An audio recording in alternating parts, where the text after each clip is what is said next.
Halo Sensikers, kembali berjumpa bersama saya Denny Darko. Tidak ada yang namanya misteri, yang ada adalah tanda-tanda semua. Coba untuk mengerti.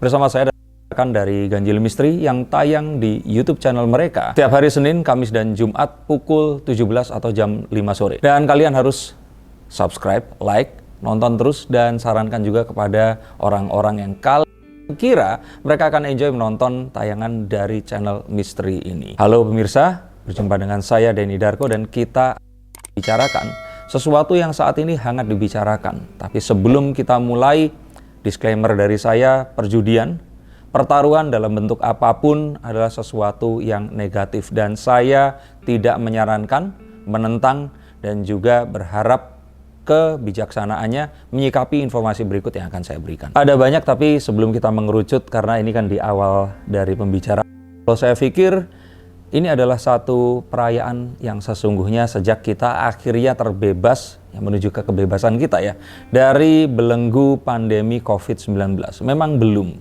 tapi ini sepertinya dijadikan sebuah momentum juga untuk semua orang di seluruh dunia berkumpul kali ini. Mereka ketemu dan merayakan hal ini tadi. Olimpiade kemarin kan nggak jadi ditunda, tapi juga ternyata nggak seseru itu. Walaupun saat ini keseruan Piala Dunianya pun itu tidak seperti di tahun-tahun sebelumnya, tapi kita maklumi. Tapi ini adalah sebuah perhelatan yang kita harap akan menyatakan dalam bentuk yang sesungguhnya. Nah, kita akan melihat bagaimana hal-hal yang mengejutkan ini telah dan akan tetap terjadi. Sesuatu yang dramatis, sesuatu yang kalau kita nonton bola ini kan semua hal itu, kalau film, ada dramanya, ada thrillernya, ada horornya, ada actionnya juga, dan semua ada di situ. Dan kita melihat dari awal bagaimana kebangkitan negara Asia yang diharapkan seperti itu saat Arab Saudi mengalahkan kemarin itu Argentina ya. Argentina padahal yang diunggulkan. Dan terus kemudian ada Jepang yang mengalahkan Jerman. Jepang lawan Costa Rica yang terus kemudian ditahan 1-0. Padahal sebelumnya sudah mengalahkan Jerman. Dan ini adalah banyak hal yang tidak terduga. Tapi sebenarnya ini adalah satu hal yang juga terduga. Terduganya dari mana?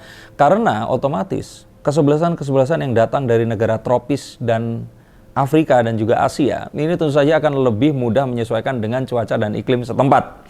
Sedangkan negara-negara yang berasal dari tempat yang dingin seperti Jerman, Jepang subtropis dan sebagainya, mereka harus menyesuaikan dengan hawa di Qatar yang tentu saja pasti akan sangat panas. Jadi kalau di sini kita akan lihat nantinya ini semua akan kembali lagi ke konsentrasi yang awal. Jadi kesebelasan yang akan masuk final ini saya lihat ya, kesebelasan seperti Prancis, Inggris, terus kemudian ada Jerman, Belgia, ada Brasil, Argentina, dan juga Prancis. Ini adalah kesebelasan yang memang selalu diunggulkan dan secara liga pun mereka ini tetap seperti itu. Jadi seperti dari saya katakan dari awal, ini memang ada satu pergerakan yang sifatnya ini mengejutkan, tapi nantinya akan perlahan-lahan menuju ke sesuatu yang sebenarnya tertebak. Dramatis, tapi nanti akhirnya juga jadi yang terduga dan biasa-biasa saja. Kejutannya lebih karena penyesuaian terhadap cuaca. Tapi untuk lebih jelas, jika kalian penasaran tentang siapa yang akan bertanding di final, sampai sejauh ini saya lihat kita akan gunakan kartu dan pastikan kalian akan nonton terus. Kira-kira begitu. Kita akan kocok ya kartunya ya. Tapi tetap gunakan informasi ini sebijaksana mungkin. Silahkan kalau hanya untuk fun, tetapi mempertaruhkan terutama dengan menggunakan harta benda dan uang adalah satu hal yang tidak bertanggung jawab dan kalau menurut saya hanya akan menghasilkan sesuatu yang negatif saja. Saya akan keluarkan 3 kartu agar bisa saling meng-backup informasinya. Yang pertama adalah The Four of Wands. Four of Wands ini adalah kartu tentang sesuatu yang sudah pasti, established. Cirinya adalah negaranya bukan negara dunia ketiga. Jadi ini adalah negara maju.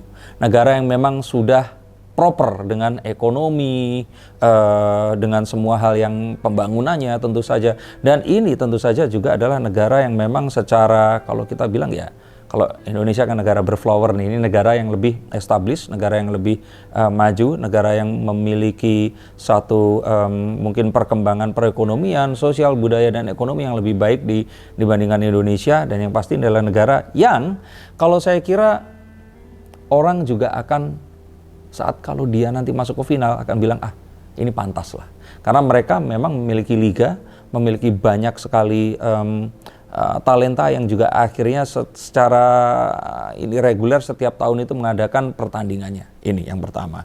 Dan The Two of Wands ini adalah negara yang juga kalau menurut saya itu memiliki riset yang maju, pandangan yang maju tentang sepak bola itu seperti apa, bagaimana mereka mengembangkan persepak bolaan ini tadi menuju ke sesuatu yang mungkin kita belum pernah capai sebagai negara dunia ketiga atau negara-negara Asia yang di Tenggara seperti ini. Dan ini adalah negara yang sebenarnya kalau menurut saya itu memiliki sebuah, apa ya, kalau kita bilang itu satu melihat bola ini dari sisi yang berbeda dibandingkan hanya pertandingan biasa.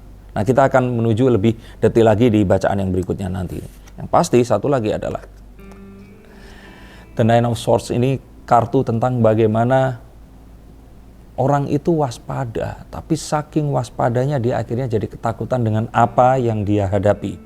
Saya punya seorang teman yang seorang dokter, dan menjadi dokter ini membuatnya itu menjadi seseorang yang selalu ketakutan. Jadi dia ini mencuci tangannya setiap saat karena dia tahu bahwa bakteri dan kuman di handphone itu lebih banyak dan lebih berbahaya dibandingkan yang ada di kloset. Nah, hal-hal seperti itu yang membuat dia ketakutan.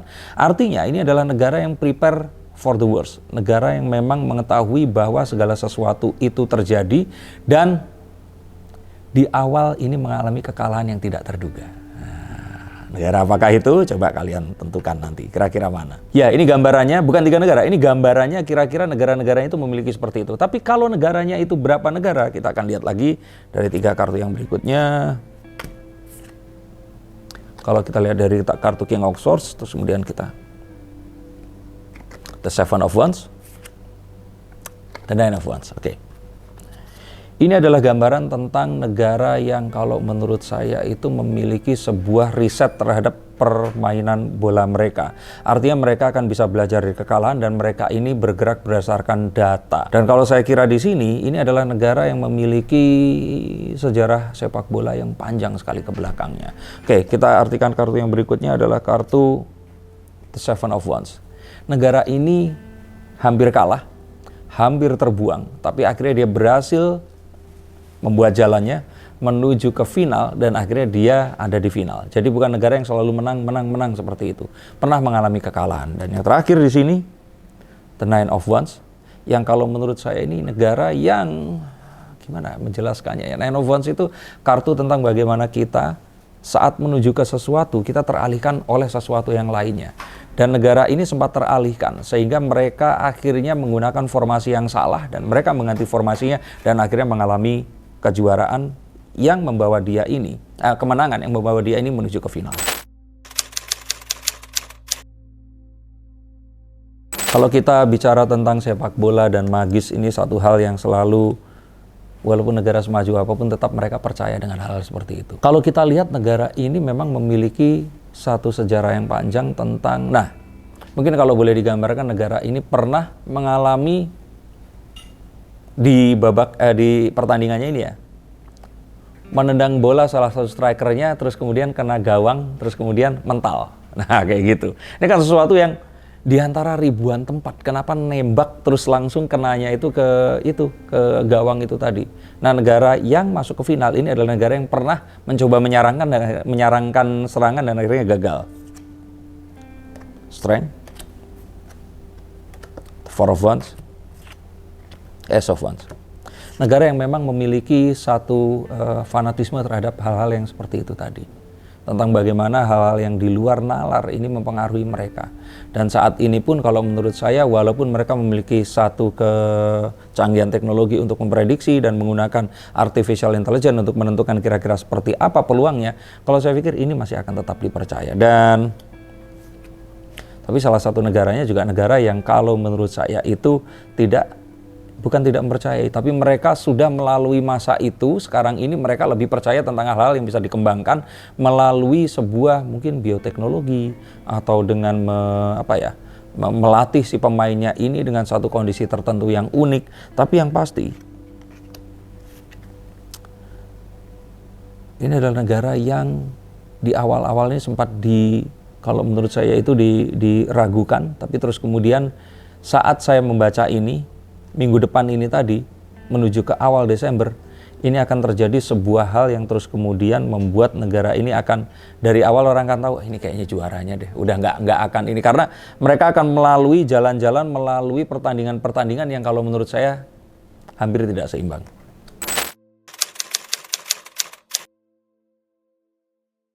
Kalau saya artikan secara warna, kartu Six of Pentacles ini sebenarnya kartu tentang bagaimana seseorang ini memberikan sebuah sokongan yang sifatnya material, sokongan yang sifatnya fisikal.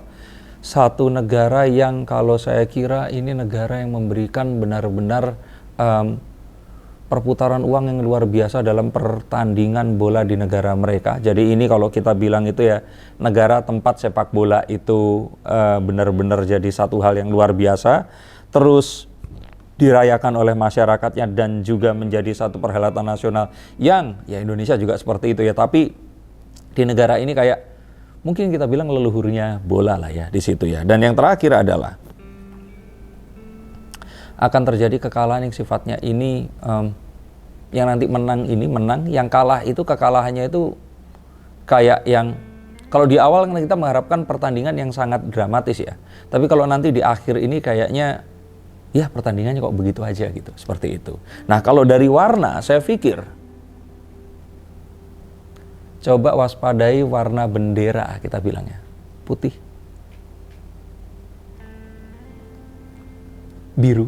Nah, apakah birunya campur putih atau biru aja? Tapi yang pasti merah itu ada. Dan ada garis vertikal dan horizontal di situ.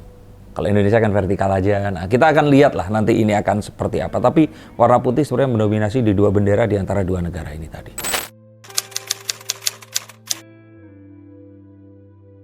Saya nggak bilang ini pasti akan terjadi, tapi untuk saat ini saya lihat dari kartu ini dan ini semua pasti akan berubah. Kita belajar bahwa nanti ini akan ada sebuah, kalau saya pikir itu, sebentar.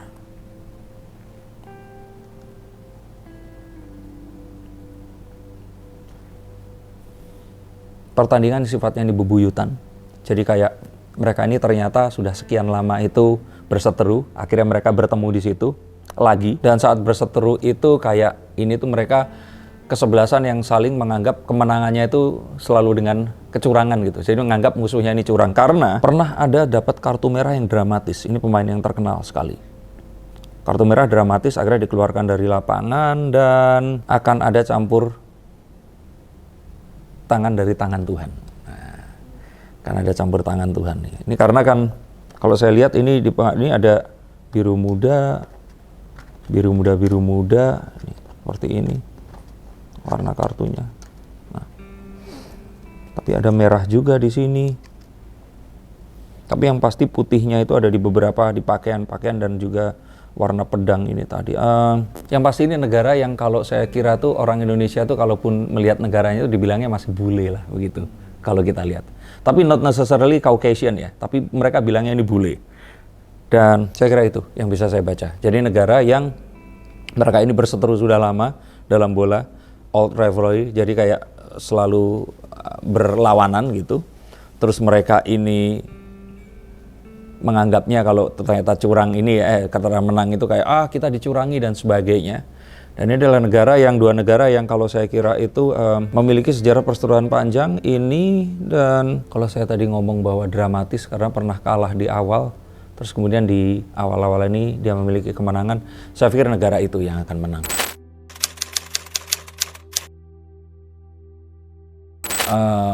Kalau saya pikir kalaupun ada ini kemenangannya itu kemenangan selisih yang tipis. Tapi penalti itu adanya malah di semifinal. Oke, kalau saya lihat dari sini, dari kartu-kartu seperti ini kartu tentang pertahanan ya. Jadi kayak nggak akan ada yang langsung dihabisin dengan banyak gol atau mentalnya jatuh. Karena apa? Kekuatan mental akan sama, akan tipis sekali.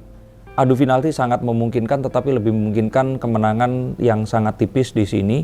Dan kalau saya pikir ini muncul itu karena ini kan buat pertama kali Piala Dunia itu dilakukannya kan di tengah musim nih. Jadi kalau orang bilang kan dulu ceritanya kan musim liga diselesaikan dulu, baru akhirnya baru ada bola kan di Piala Dunia. Nah ini kalau saya kira membuat orang-orang tuh malah bertanya-tanya ini pertandingannya ini benar atau di ngerti nggak? Direkayasa itu. Malah kalau saya kira itu tadi, ketakutan-ketakutan hal yang seperti itu. Dan perbenturan budaya, kayak kemarin Jerman yang menutup mulutnya karena tidak boleh menggunakan band pelangi atau One Love, itu hal seperti ini yang kalau menurut saya sih lebih akan mengemuka dibandingkan pertandingan yang kalau menurut saya ini hanya akan bisa dimengerti oleh para penikmat dan juga fanatik bola. Nggak ada yang nggak ada yang perlu ditakutkan lah tentang itu kalau menurut saya. Kalau kerusuhan ya sesuatu yang wajar ya, tapi kalau menurut saya sih tidak akan ada muncul malah yang kalau saya lihat di sini hal-hal yang kalau saya pikir itu yang pasti angka kenaikan COVID ini sedang dan akan semakin meningkat. Bukan karena di Qatar, karena orang ngumpul nonton pertandingan bola membuat ini juga semakin meningkat. Itu yang saya pastikan pasti akan terjadi. Dan banyak orang yang bangkrut karena masih ngotot taruhan bola. Saya lihat itu. Kalau kematian karena bunuh diri kayaknya nggak sebodoh itu. Perceraian juga ada karena terus kemudian harta benda digadaikan untuk bola ini. Tapi yang pasti Piala Dunia kali ini sebenarnya Piala Dunia yang ya semuanya akan aman-aman saja. Itu yang saya lihat, dan tentu saja semakin mendekati nanti ini akan sangat bisa berubah walaupun perubahannya tidak signifikan. Tapi yang pasti ini adalah sebuah bacaan, analisa. Selain saya ada Paul Sigurita kayaknya sudah meninggal dunia, sudah wafat. Ada banyak hewan-hewan yang lain yang juga meramalkan dan peramal yang lain. Tapi yang pasti di sini pergunakan pertandingan bola ini pada tempatnya. Let's have fun. Marilah kita lihat ini sebagai sebuah pertemuan dan sebuah silaturahmi antara banyak sekali warga dunia di Qatar sana, dan kita melihat kebesaran ilahi di mana manusia diciptakan berbeda-beda, tetapi mereka ternyata diciptakan dengan satu kesamaan. Ingin saling mengenal, ingin saling bertanding menjadi yang lebih baik. Dan dengan perhelatan bola ini kita akan tahu bahwa kita hidup bersama-sama.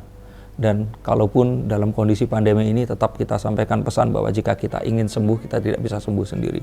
Kita sembuh bersama-sama juga. Maka tetap jaga kesehatan, dan juga pandemi ini belum usai. Dan apapun itu pertaruhan menggunakan uang dan juga harta benda adalah sesuatu yang sangat-sangat berbahaya, dan kalau menurut saya ini tidak saya sarankan.